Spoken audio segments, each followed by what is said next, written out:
ಬಗ್ಗೆ, ಸಾಹಿತ್ಯದ ಬಗ್ಗೆ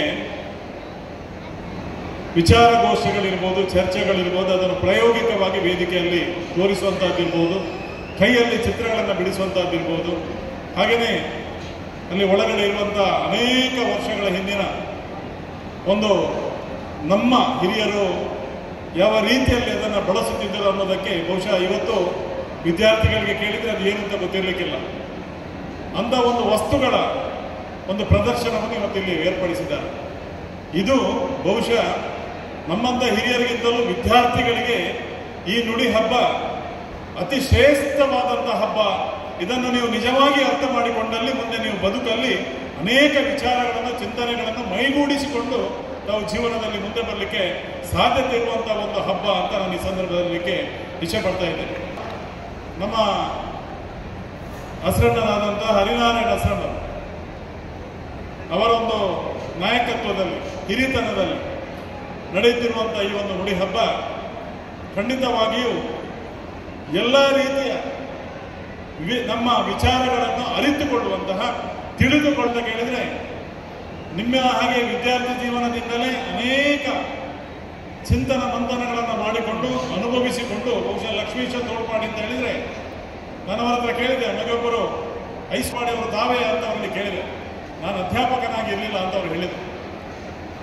ಯಾಕೆಂತ ಹೇಳಿದರೆ ಇವತ್ತು ನಾವೆಲ್ಲ ತಿಳಿದಿದ್ದೇವೆ, ವೈಜ್ಞಾನಿಕ ಯುಗ ನಮಗೆಲ್ಲ ಗೊತ್ತಿದೆ, ಜಗತ್ತೇ ಗೊತ್ತಿದೆ ಅಂತ ನಾವು ತಿಳಿದಿದ್ದೇವೆ. ಆದರೆ ಒಬ್ಬ ತಿಳಿದವನ ಮುಂದೆ ಬಂದು ನಾವು ನಿಂತಾಗ ನಾವು ಝೀರೋ.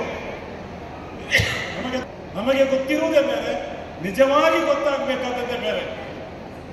ನಾವು ನಮ್ಮ ಬದುಕಿನಲ್ಲಿ ತಿಳಿದುಕೊಳ್ಳಬೇಕಾದಂಥ ಸಾವಿರ ಸಂಗತಿಗಳು ನಮಗೆ ಗೊತ್ತೇ ಇರುವುದಿಲ್ಲ.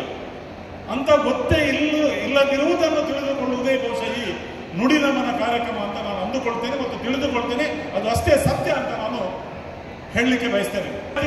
ಇದರ ಲಾಭವನ್ನು, ಪ್ರಯೋಜನವನ್ನು ಪಡೆಯಬೇಕು. ತಮ್ಮಲ್ಲಿ ಕಲಿಕೆಯ ಜೊತೆಗೆ ಬೇರೆ ಬೇರೆ ರೀತಿಯ ಒಂದು ಅವಕಾಶವನ್ನು ದೇವರು ನಮಗೆ ಕೊಟ್ಟಿದ್ದಾನೆ, ಪ್ರತಿಭೆಗಳನ್ನು ನಮಗೆ ಕೊಟ್ಟಿದ್ದಾನೆ. ಅದಕ್ಕೆ ಎಲ್ಲ ಕಡೆಗಳಲ್ಲಿ ನಿಮಗೆ ಅಂತಹ ಪ್ರತಿಭೆಗಳಿಗೆ ಸಿಕ್ಕುವ ಅವಕಾಶಗಳು ಕಮ್ಮಿ. ಇಲ್ಲಿ ನಿಮ್ಮ ಪ್ರತಿಯೊಂದು ಪ್ರತಿಭೆಗಳಿಗೆ ಇಲ್ಲಿ ಅವಕಾಶವನ್ನು ತೆರೆದಿರ್ತದೆ. ಆ ದೃಷ್ಟಿಯಲ್ಲಿ ಇಂಥ ಒಂದು ನುಡಿ ಹಬ್ಬ ಕಳೆದ 4 ವರ್ಷಗಳಿಂದ ಈ ಕಾಲೇಜಿನ ನಡೆಸುತ್ತಿರುವಂತಹದ್ದು ನಿಜವಾಗಿಯೂ ಹೆಮ್ಮೆಯ ಸಂಗತಿ. ಇಡೀ ಕ್ಷೇತ್ರದ ಜನತೆಯ ಪರವಾಗಿ ನಾನು ಹರಿನಾರಾಯಣ ಹಸ್ರಣ್ಣನ ತಂಡಕ್ಕೆ ನಾನು ಅಭಿನಂದನೆಗಳನ್ನು ಮತ್ತು ಧನ್ಯವಾದಗಳನ್ನು ಸಲ್ಲಿಸ್ತೇನೆ.